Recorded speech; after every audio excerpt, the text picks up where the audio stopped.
Hello दोस्तों, नमस्कार। प्रकाश commerce classes में आपका स्वागत है। आज हम आपको इस वीडियो में अस्थायी प्रभाग पद्धति की पहली पद्धति के पहला क्वेश्चन बताएंगे। ध्यान से देखिएगा वीडियो को ध्यान से जब देखेंगे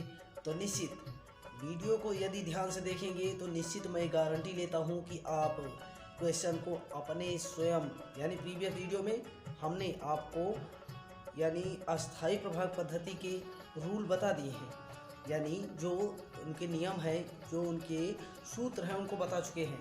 तो इसके बाद जो भी स्थिति है, आज क्वेश्चन हम बताते हैं। क्वेश्चन को ध्यान से देखिएगा। क्वेश्चन को ध्यान से देखने के बाद में मैं यह ज़रूर चाहूँगा कि आपके समझ में ना आए तो आप हमें कमेंट करके बताइएगा। तो चलते हैं, देखा जाए वीडियो। लिखा है कि क्वेश्चन देख लेते हैं बुक में।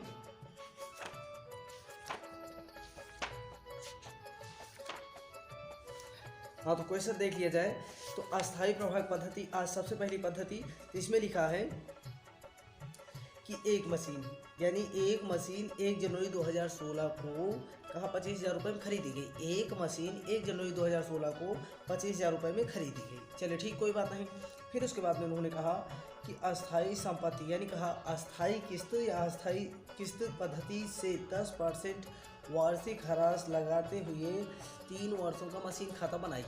ध्यान रखिएगा, यानी कहा एक मशीन 1 जनवरी 2007 को खरीदी गई। तो एक मशीन 1 जनवरी 2007 को जब खरीदे आप, तो इसमें ध्यान रखिएगा 1 जनवरी 2007 में जब आपने खरीदा, तो खरीदने की डेट को विशेष ध्यान रखिएगा।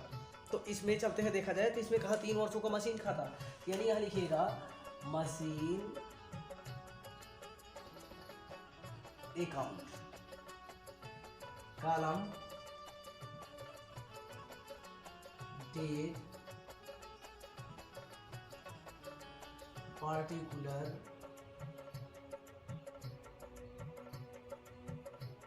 अमाउंट डेबिट, डेट पार्टिकुलर और अमाउंट क्रेडिट। यह कॉलम आपको बनाने होंगे। कॉलम को आपको क्रिएट करना होगा। कॉलम क्रिएट करने के बाद आप एंट्री करेंगे। आपको ध्यान रखना होगा, जर्नल एंट्री इसी के माध्यम से हम आपका तैयार करवा दें। जर्नल एंट्री आपकी तैयारी इसी के माध्यम से। बस वीडियो को ध्यान से देखिएगा, स्किप ना करिएगा। तो चलते हैं, देखा जाए।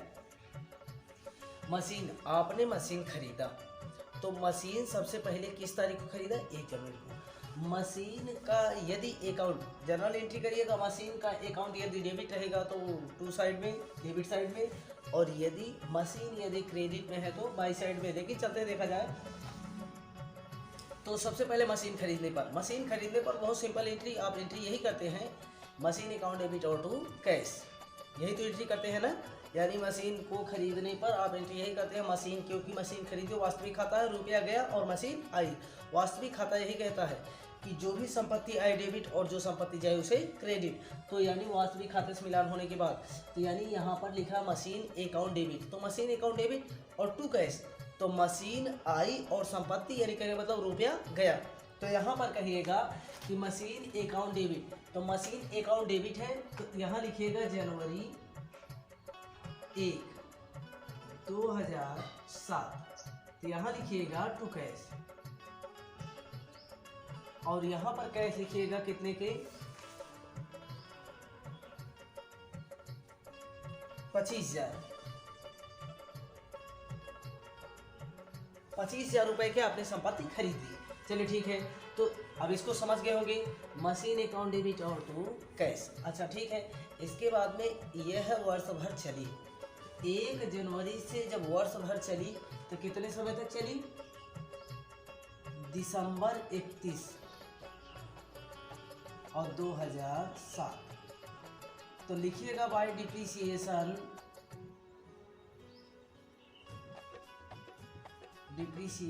On machine. तो डिप्रिसिएशन ऑन मशीन, इसके लिए एंट्री क्या करते हैं, इनको एक बार समझा देते हैं। Depreciation on machine account debit और टू मशीन। अच्छा, इसको आप कैसे जानें, इनके लिए ध्यान रखिएगा। डिप्रिसिएशन ऑन मशीन को डेबिट इसलिए क्योंकि यह संपत्ति पर हानि हो रही है। संपत्ति पर हानि होने के कारण, हानि होती है तो ऐसे भी समझदार हैं आप लोग। हानि जो है वो नाम मात्र खाते से मिलती है। नाम मात्र खाता कहता है नॉमिनल अकाउंट, तो नाम मात्र खाता यही कहता है कि जो भी हानियाँ हों, जो भी आयगत हानियाँ हों उनको डेबिट और जो भी लाभ हो उन्हें क्रेडिट।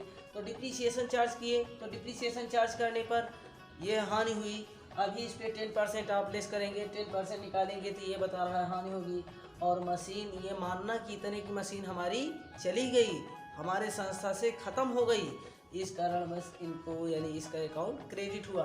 तो यहाँ पर 25,000 पे 10% आप निकालेंगे, कितना ले आएंगे 2500। पहले वर्ष आपका 2500 खत्म हो गया। अब यही डिप्रिसिएशन अस्थायी किस्त पद्धति के अनुसार लगाना है, तो एक बार निकाल लियो तो यही प्रतिवर्ष आपको अपलिखित करना होगा। तो यहाँ पर टोटल कर लेना, टोटल 25,000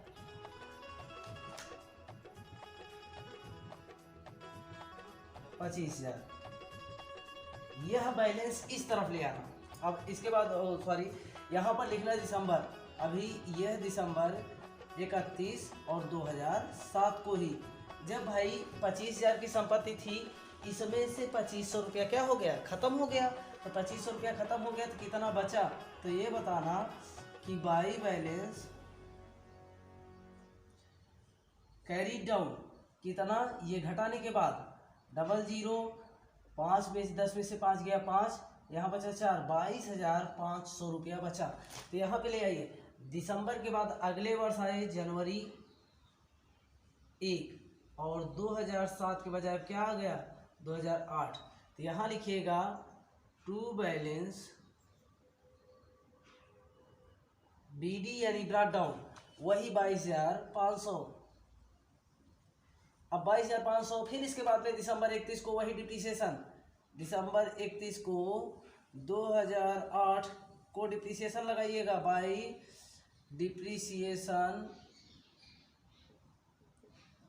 डिप्रिसिएशन ऑन मशीन। तो डिप्रिसिएशन ऑन मशीन इस पे निकालिएगा। तो अब ये ऐसा नहीं कि इस पे निकालेंगे, वही जो 2500 आया था वही 2500 रुपया दिखा दीजिएगा। फिर इसके बाद में दिसंबर को 31 वही 2008, तो यहाँ पर टोटल कर लीजिएगा 22,500 तो था ही, 22,500, तो 22,500 में से 2500 रुपया माइनस कर दीजिएगा। तो 22,500 में से 2500 रुपया, तो यानी यहाँ पे लिखिएगा बाई बैलेंस, जो शेष बचेगा बाई बैलेंस CD यानी कैरी डाउन, तो यहाँ पर बचेगा 20,000 रुपया। यहाँ पर कितना बचेगा 20,000 रुपया। अगले सत्र ले आए, 3 वर्ष का कहा है मशीन अकाउंट बनाने को, तो 2009 पहुँच गए, लिखेंगे टू बैलेंस